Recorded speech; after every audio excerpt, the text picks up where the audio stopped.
I was asked initially if I wanted to say something today, I said no, because I know that I probably could not hold it together. I'm trying really hard, so please bear with me.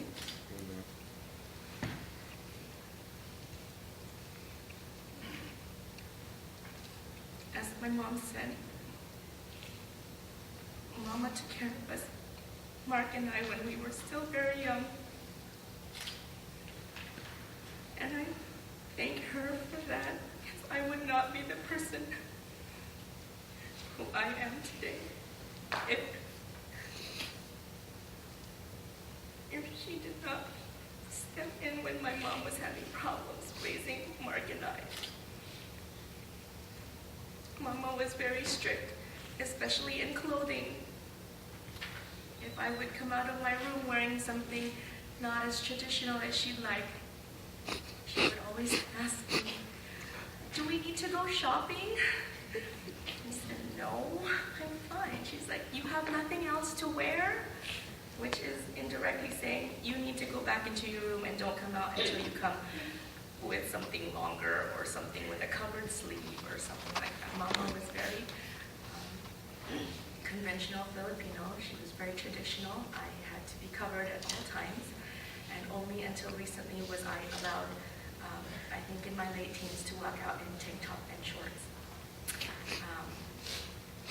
I took care of Mama, as we all know. My mom, Leonie, has her own medical issues, and so I stepped in to take care of Mama. And so, as I was her baby when I was little, she turned out to be my baby in her last days.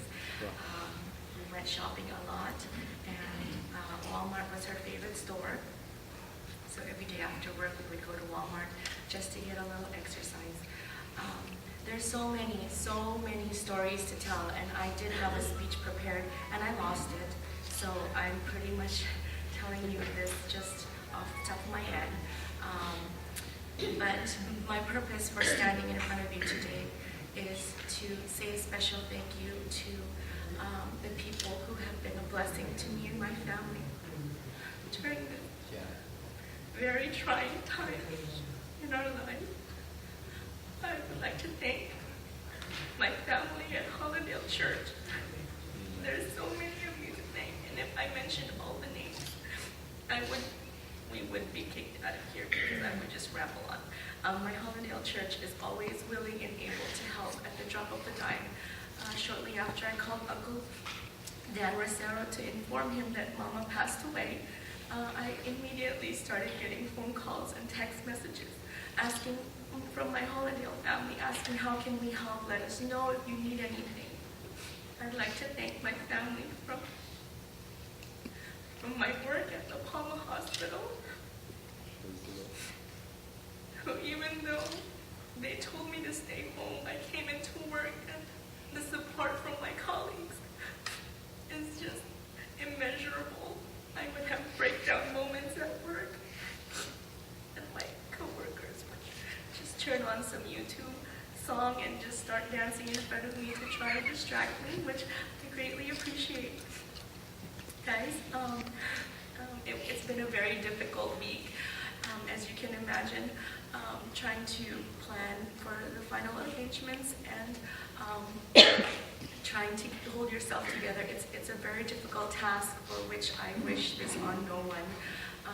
And my Flores Limbania side, my family on the Flores Limbania side, for all your help and support, and especially from my Tortuga side, my Uncle Larry, who has been a tremendous help in this whole process, for being supportive spiritually, physically.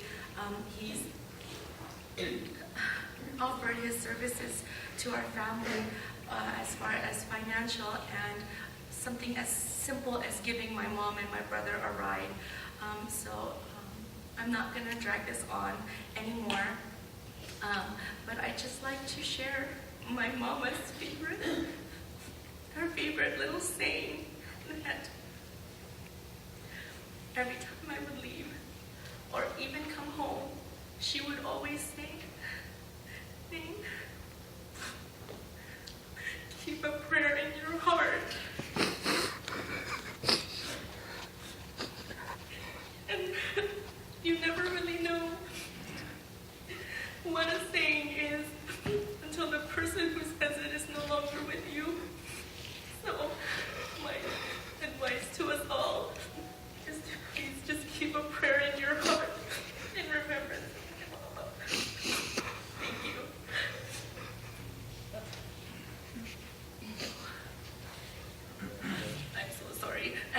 time, the family is requesting that all of Mama's relatives, blood or through marriage, please rise as we will be handing out roses to the family members so that they can pay a floral tribute to Mama at this time. Thank you.